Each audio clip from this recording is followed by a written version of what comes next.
That's this life. So stop it. Quit fighting people. Defend our shores and not go invade others for natural resources.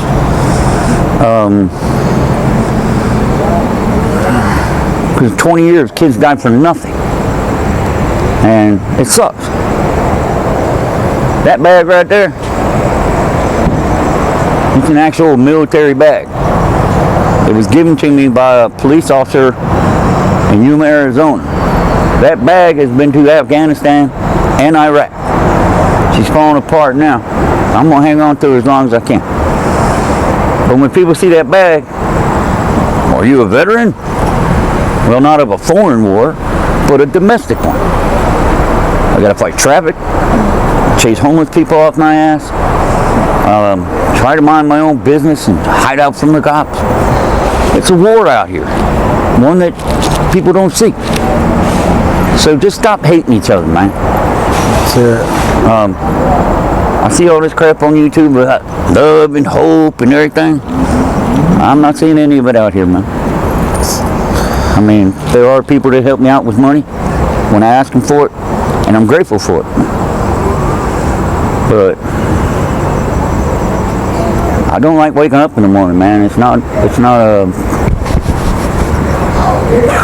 just really nothing to look forward to. Now,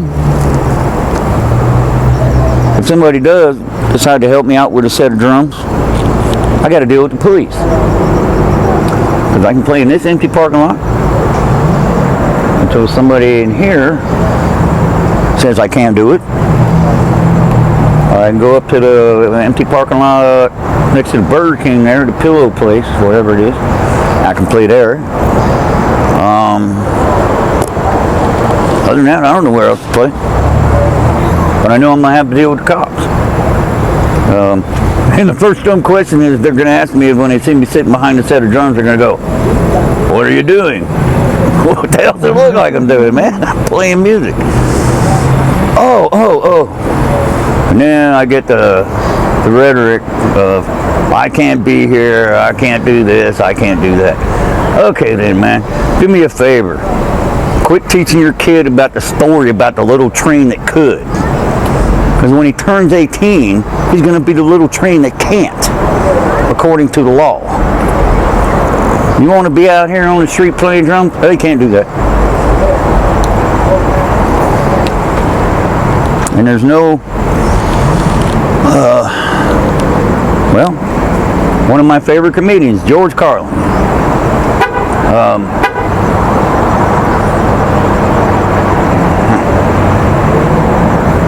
The reason why people don't help homeless people is because there's no money in it. Folks ain't getting rich off of it. That's basically it, man. Jesus is making a shit ton of money through a shelter or the Salvation Army or any other organization like Transitional Living Center. But it's gotten down to the point to where if you are not a member of their club, oh, sorry, we can't help you. You got to be a member. You got to be one of us. No. So I just sleep on the sidewalk. And that way I can be myself and who I want to be. And right now, it's not very good. It's not great, but hey, I can't complain. Drink beer every day, smoke cigarettes. People gracing me with food. So there's really nothing to complain about. It's just stop hating each other, man. That's basically the message. Who cares what color, creed, whether you, whatever, your sexual orientation, who cares? Just stop hating each other. That's it. If you want the world to be loved, then love the world. You know? It's facts, man. Stop hating each other. Running each other off the road. Judging people. Because even a Christian will tell you, thou shalt not judge. The one thing I've come to learn is that in the Bible you got the 10 Commandments. And it says, thou shalt not do, thou shalt not do, thou shalt not do. But if you're an observer like me out in this real world, you're going to come find out that what thou shalt not do, thou shalt does. you know, and it's just like, okay, hypocrite. You know what I'm saying? That's why I stick to myself, man. I don't mess with no homeless people. I'm just me by myself, and I'm quite happy with it. That's it. It's not great, but hell, I've hit 2 places around here to go get a job, and now you got to have 2 forms of identification to get a job. Okay, well, 1 form of identification I do not have, and it's a bunch of red tape to go through any organization out here in order to get that 2nd form of ID. And besides that, I've come to learn something else. We are a society that lives in the present, stands on the shoulders of the past in order to get to the future. Well, if you go fill out a job application and you have no past to stand on, you have no future. You're not getting a job. Because they always want to call. Like truck driving. They go back 10 years into your past. So you can get ripped off driving a truck in your future. It's like, what the hell? So, if you could drive a truck again, would you? No, because they're automatic, and the logbook rules have changed, and when I drove, being bipolar, I don't sleep very much, man. I get about 4 hours of sleep a night, maybe a couple during the day. And in a big truck, I could get you from Jacksonville, Florida to San Diego, California in 2 days. It's illegal unless you cheat on your logbook. And I did. I cheated the hell out of my logbook. Except New Mexico, they always caught me. They shut me down for like 8 hours. But I mean, there's even red tape in that now. Because I went to the Yuma truck driving school, and I don't have a driver's license. And in order to get a driver's license, you have to have a car. Okay. Written test is simple. Driving is common sense, which isn't very common anymore, but driving is common sense. So the written test I'm not worried about. The problem therein lies a vehicle, so I can take the road test. I don't have a vehicle. Unless they're going to hop on the handlebars on my bicycle. You know, we go cruise around town or something. So getting a CDL is out of the question. It's not going to happen. And it just comes that time in your life where there's some things that you like to do, but you either don't have the means or the material to obtain your objective. So, hell with it. I hear you, man. What if we were able to help you with that and get back in the driving and help you get the resources for you? Would that be something you'd be interested in? As long as you can hook me up with a company that's got a freaking shifter in it, because I'm not an automatic truck driver. I'll see what I can do, man. We'll pull all the resources we can get and see if we can get you back on behind the wheel. You know. Well, it was great because when I got my CDL in Nashville, the school actually let me work at the school, painting and all that kind of stuff. So, but back then, a truck had a shifter, 8-speed. I didn't much care for a 10-speed, because it's like an automatic. It's like when you're up in the first hole, you're in first gear. But if you're empty, you're actually in second gear. And then it's got a little lever on a shifter where you flip it, you let off the throttle, and you step on it again. Now it's in third. Then you push it up, flip the switch back, boom, you're in fourth. Bang, you're in fifth. I hated a 10-speed. I'll be honest with you, the best truck I ever drove was an 88 Freightliner with a hood on it. It was a flat top, and I was hauling steel, and it was a 15 speed. But the old man that owned the truck, he took usually 15 speed down here. But what he did was, is he took the last two gears of 15 and 14, and he flopped them. So you go around the hole to 14th, and bang, you hit 15th. And man, I'm telling you what, dude, at 2100 RPM, that truck was doing about 100, 110 miles an hour. Now the funny thing was, is that when I took my road test for that old fella, he drove. We went from Cottondale, Alabama, out to what the hell is the name of the town? I don't know, Phoenix, Alabama. Dropped the load off, and it was my turn to drive. And I'm doing like, hey man, what's happening? I'm gonna be famous, man. What's up? What are you doing? I'm talking to this fella. What are you guys doing? I'm just bullshit. About what? This is for a YouTube channel. About what? Just the struggle out here in the streets. Where? Casa Grande, Phoenix. All over? All over. Rocco. Where's that dumb dog at? Rocco! I thought that was him, but not even just some other dog. Oh. I don't know. But anyway. Huh? Oh yeah? They want to take pictures. Yeah. You want to jump on it? Come on, Zane. Don't be Who's shy. this little guy?